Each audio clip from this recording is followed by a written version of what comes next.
conversation with the DIPP Secretary, Mr. Anurag Jain.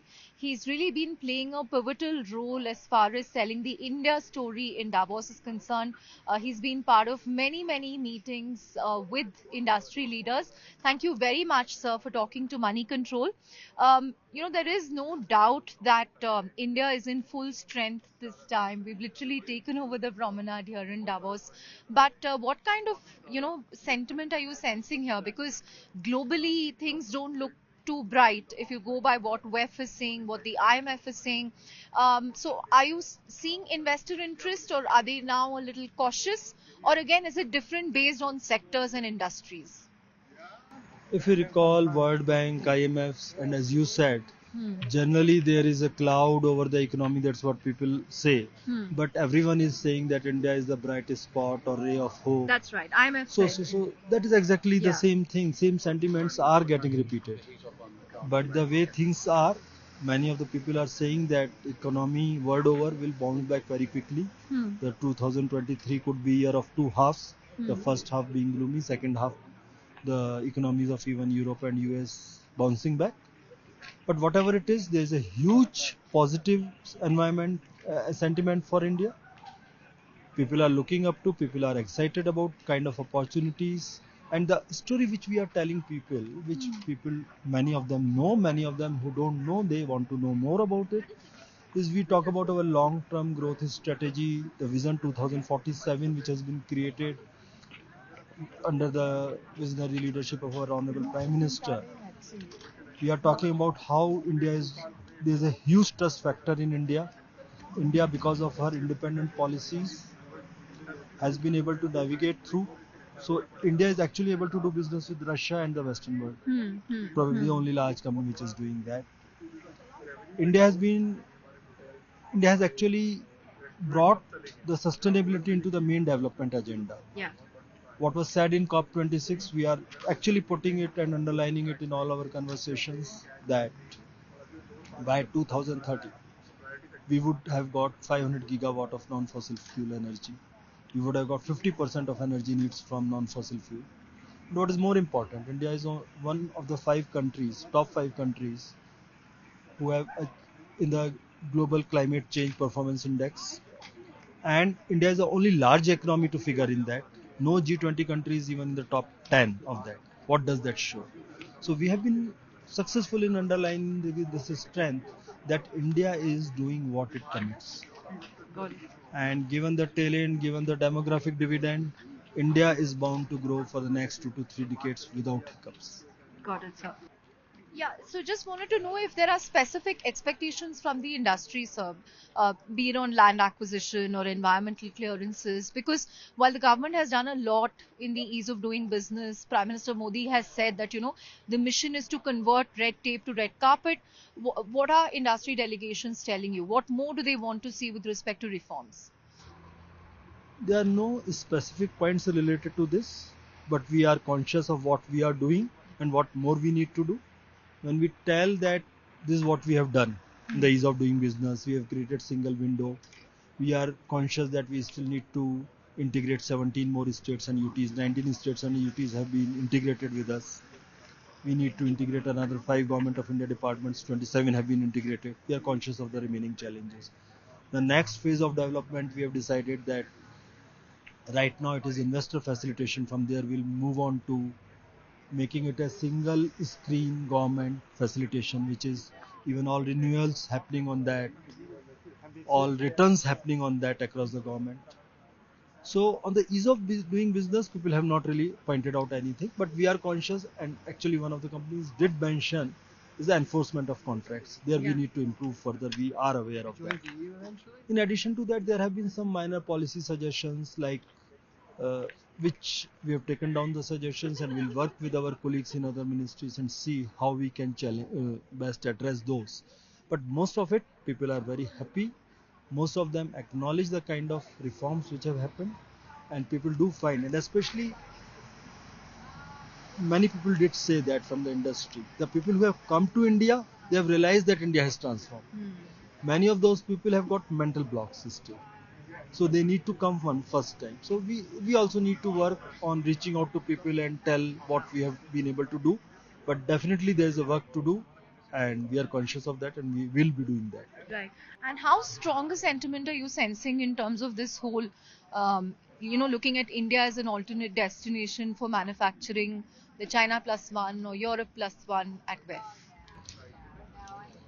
Interestingly, in one of the roundtables yesterday, to the European Bank of Investment, they said that you should not be pitching yourself as China+1, you should be pitching yourself as India.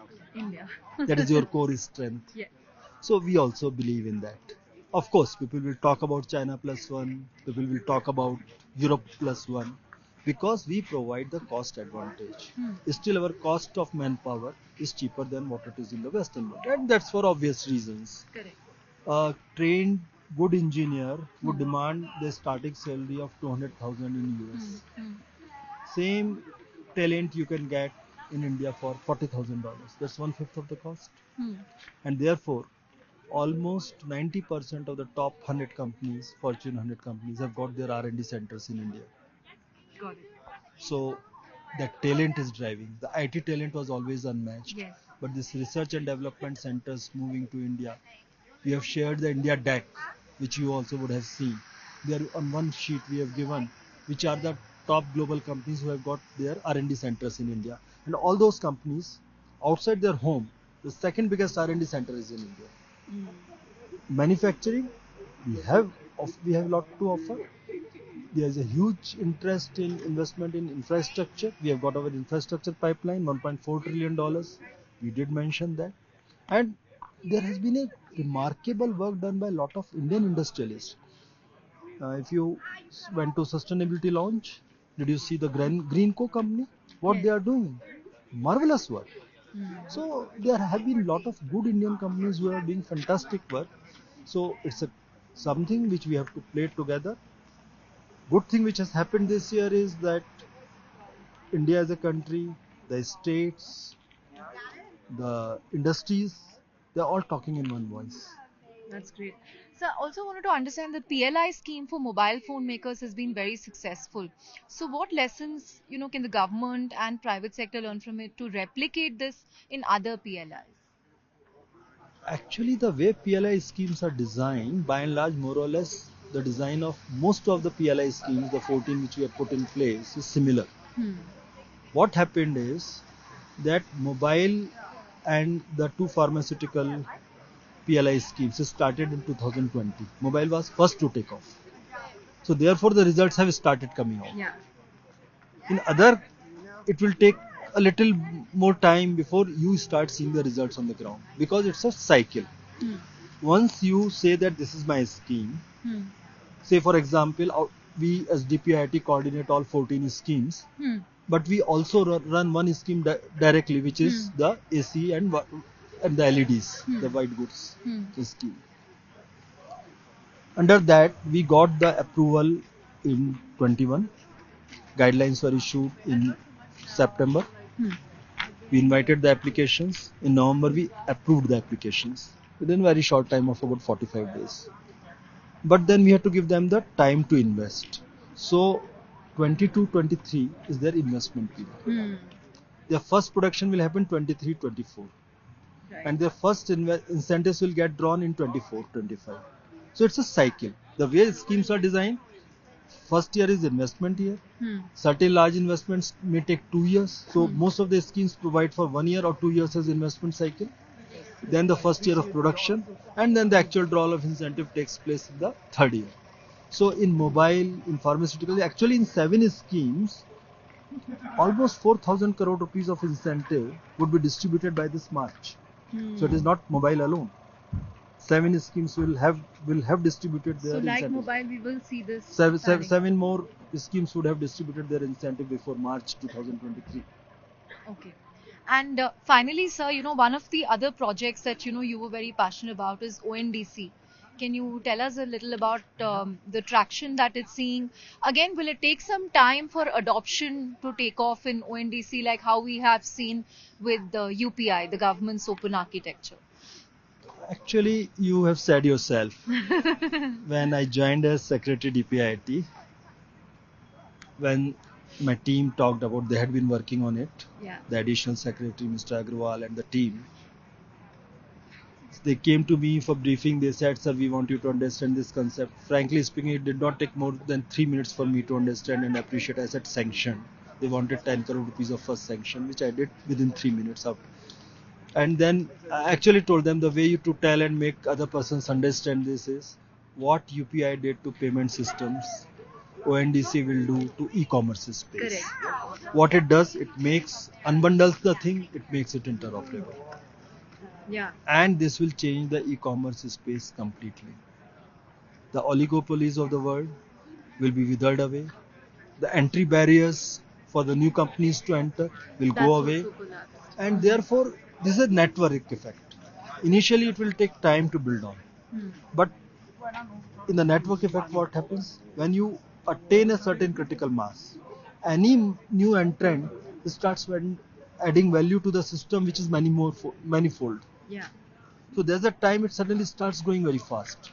So right now we have moved to beta phase of which is being tested in Bangalore. They started doing the testing in Meerut also. Alpha testing is in more than 50 cities. So suddenly one day it will start giving the results. The company people, they are working very hard, and the way we have structured it, it is outside the government. We don't want government interference. We just helped it set up. We gave the seed funding kind of thing, and after that we have left it to private players. They have built a non-profit company. So it's moving forward. Okay, sir.